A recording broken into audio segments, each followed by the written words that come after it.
नमस्कार। बिहार 24 सच से सामना देख रहे सभी दर्शकों का अभिनंदन।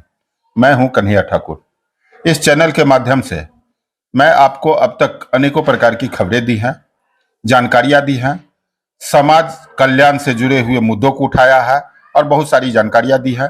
आज इन सभी जानकारियों से अलग हटकर एक विशेष प्रकार की जानकारी देना चाहते हैं जो देश के बेटी बढ़ाओ बेटी पढ़ाओ अभियान से जुड़ा हुआ भी है।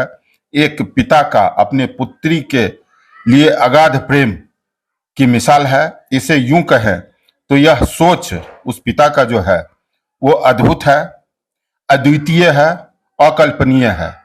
अद्भुत इसलिए है कि कुछ अलग हटके उन्होंने अपने बेटी के जन्मदिन पर काम करना शुरू किया था पिछले कई वर्षों से।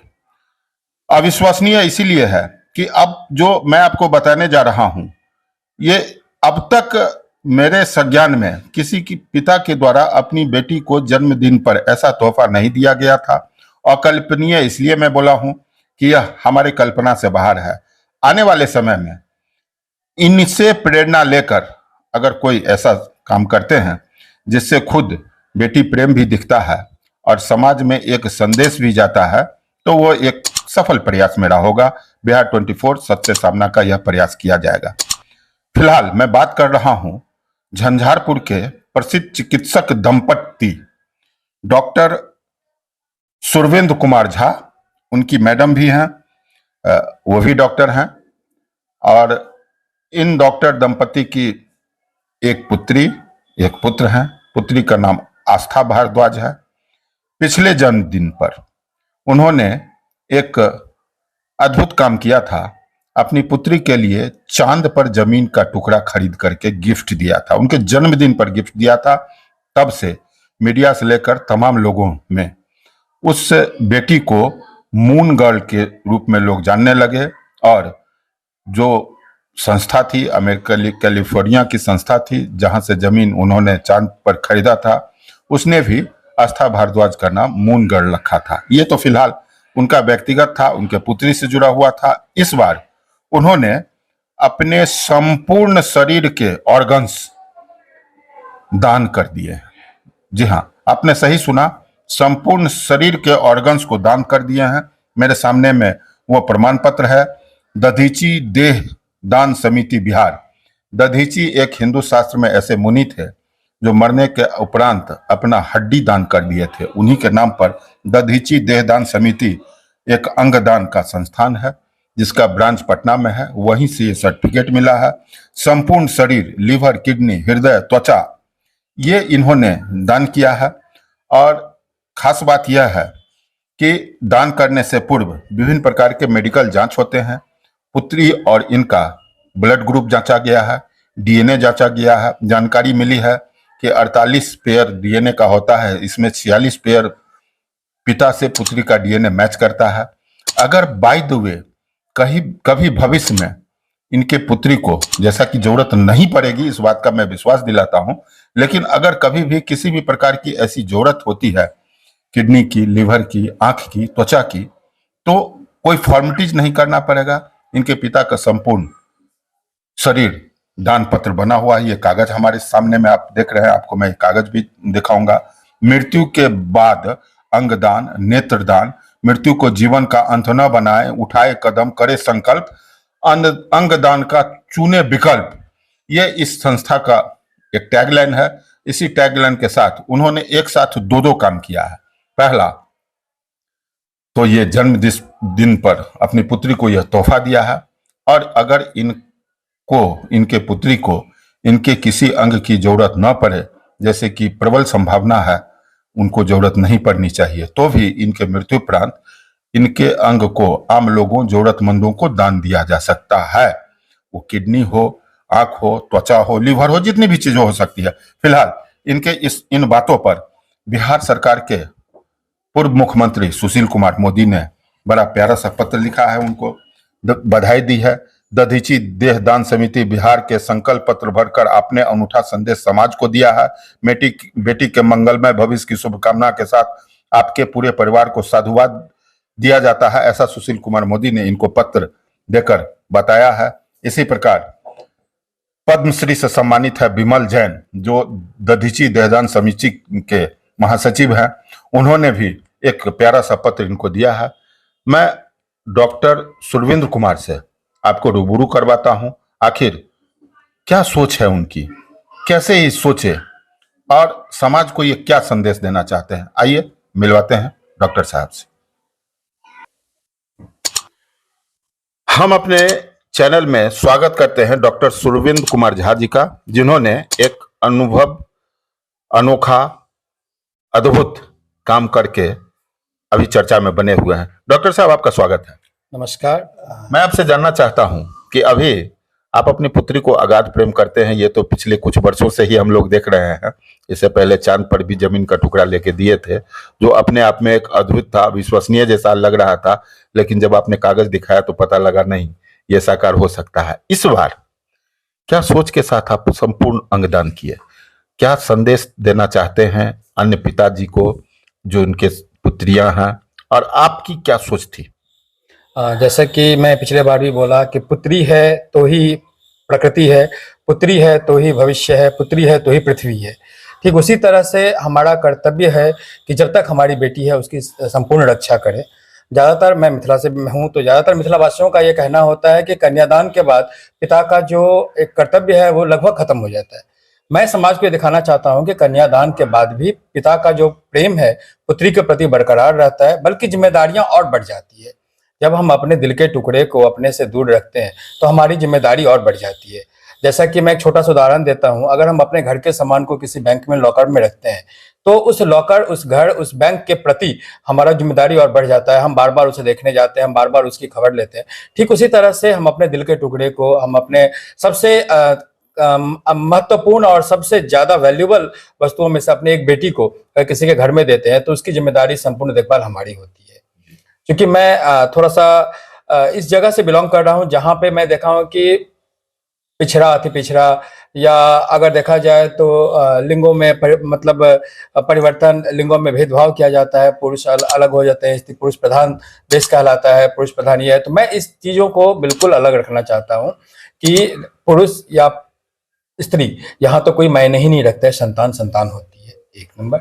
दूसरी बात, चूंकि मैं जिस चिकित्सालय से बिलोंग करता हूँ, मेरी जो पर्सनल है, मेरी वाइफ गायनेकोलॉजिस्ट हैं, मैं हमेशा इस तरह के लोगों से मिलते रहता हूँ जहाँ पे पुत्रियों के जन्म पे ना तो हर्ष का माहौल होता है, ना हर्षानुवाद होते हैं, बल्कि अगर पुत्र आ जाए तो घरों में हर्ष का माहौल हो जाता है। उचित मुआवजा हमारे कर्मचारियों को भी मिल जाता है, लेकिन पुत्री के जन्म दिवस पे ऐसा होता है कि एक मातम सा पसर जाता है। मैं ये संदेश देना चाहता हूँ कि पुत्री के बिना तो पुत्र संभव ही नहीं है।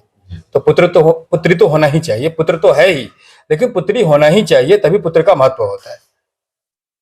जननी तो उसी को कहते हैं। हाँ, जननी वही है, और जननी वही है, और हर जनक की जननी वही है। हर जनक की जननी ही एक पुत्री है। आप अपना ऑर्गन्स उनको दान जन्मदिन का तोहफा के रूप में दे रहे हैं, यह सोच कैसे आया? देखिए, यह सोच एक्चुअली श्रीमती रोहिणी आचार्य जी, जो लालू प्रसाद यादव माननीय पूर्व मुख्यमंत्री हैं, उनकी बेटी हैं, उन्होंने अपना किडनी डोनेट देके अपने पिता को समर्पित किया, उनके जीवन की रक्षा की।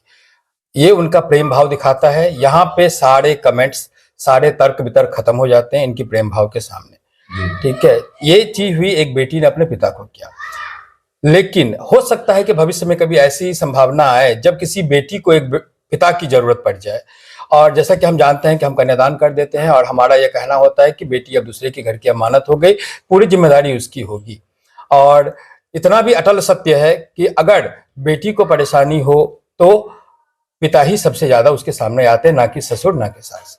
तो मेरा यह पर्सनल मानना है इस बात का कि अगर इस तरह की कभी नौबत आती है तो हमारी बेटी को किसी की प्रतीक्षा ना करना पड़े, कोई फॉर्मेलिटी ना पूरा करना पड़े, या किसी भी तरह की देर ना हो जाए। मैं उसके लिए हमेशा सदैव तत्पर रहूं।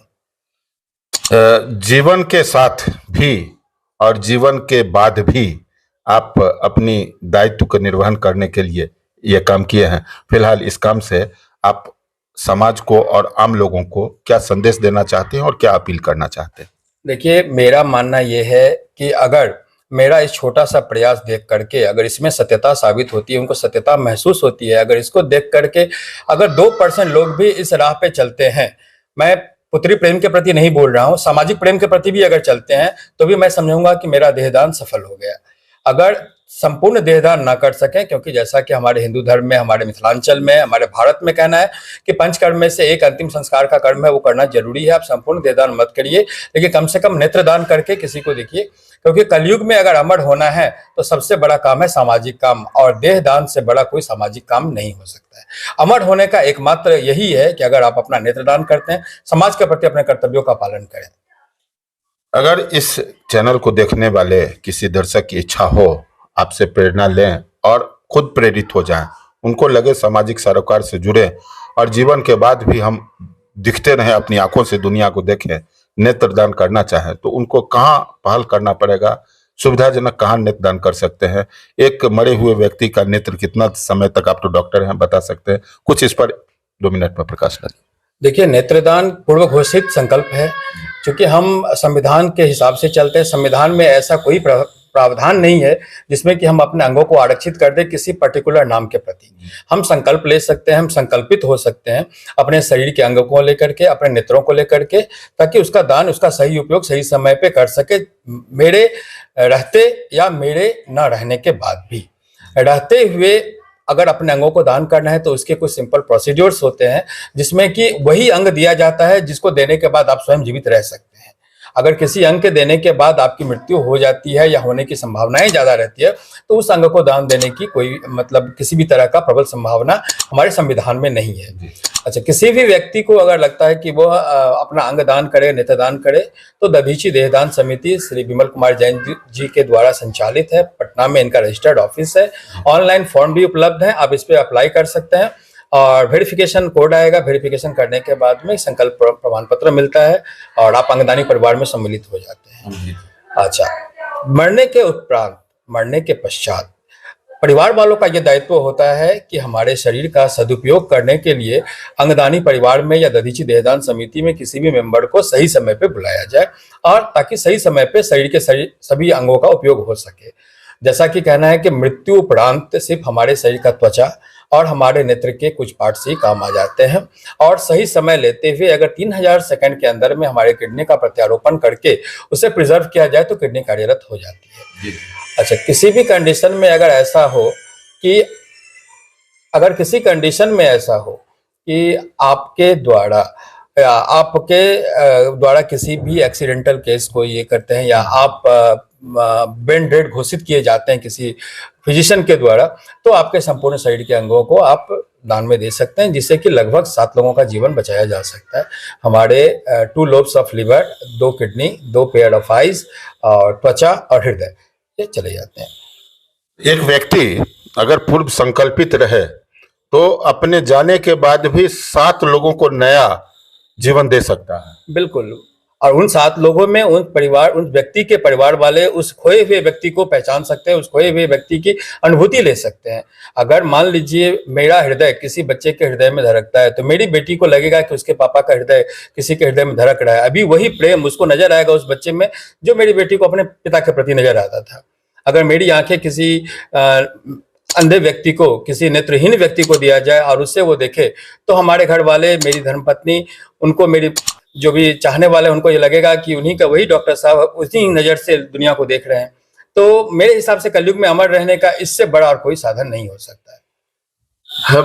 पुत्री के जन्मदिन के बहाने एक बहुत बड़ा संदेश इन्होंने दिया है कि मनुष्य अपने जीवन को सार्थक कर सकता है, जीवन के समय ही अपने देहदान का संकल्प करके मरने के बाद उनको याद किया जा सकता है। ये एक संदेश है जीवन के साथ भी और जीवन के बाद भी।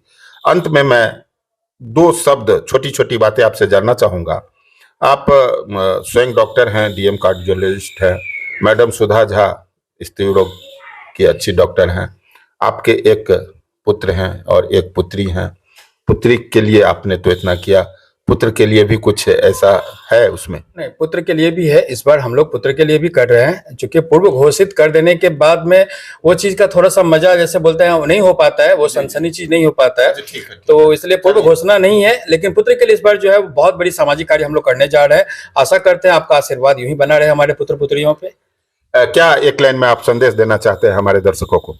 बस एक लाइन में यही चीज कहना चाहता हूँ आपके चैनल के माध्यम से कि अगर पुत्री है तो ही कल है, इसलिए पुत्री की रक्षा करें, बेटियों को पढ़ाएं, बेटा बेटी में भेदभाव ना करें। वंश तो बढ़ता ही है, चाहे वो आप नाना के रूप में बढ़ाएं, चाहे वो दादा के रूप में बढ़ाएं, वंश बढ़ता ही है। वंश बढ़ाएं, परिवार बढ़ाएं, समाज बढ़ाएं और समाज को सुरक्षित करें, समाज को स्वस्थ बनाएं।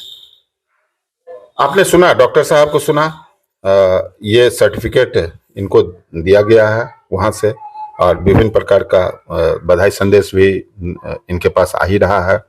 एक ऐसा काम इन्होंने किया है जो अद्भुत है, अविश्वसनीय सा लगता था, अकल्पनीय सा लगता था, लेकिन जीवन के साथ भी और जीवन के बाद भी की सोच के साथ एक बढ़िया सा संदेश दिया है। मैं अपने चैनल से अपील करूंगा, मैं भी कोशिश करूंगा कि मैंने अब तक कोई संकल्प पत्र नहीं भरा है। मृत्यु अटल सत्य है, लेकिन मृत्यु के बाद अगर वास्तविक रूप में कोई अमर रह सकते हैं तो ये एक रास्ता इन्होंने दिखाया है पुत्री के जन्मदिन के बहाने।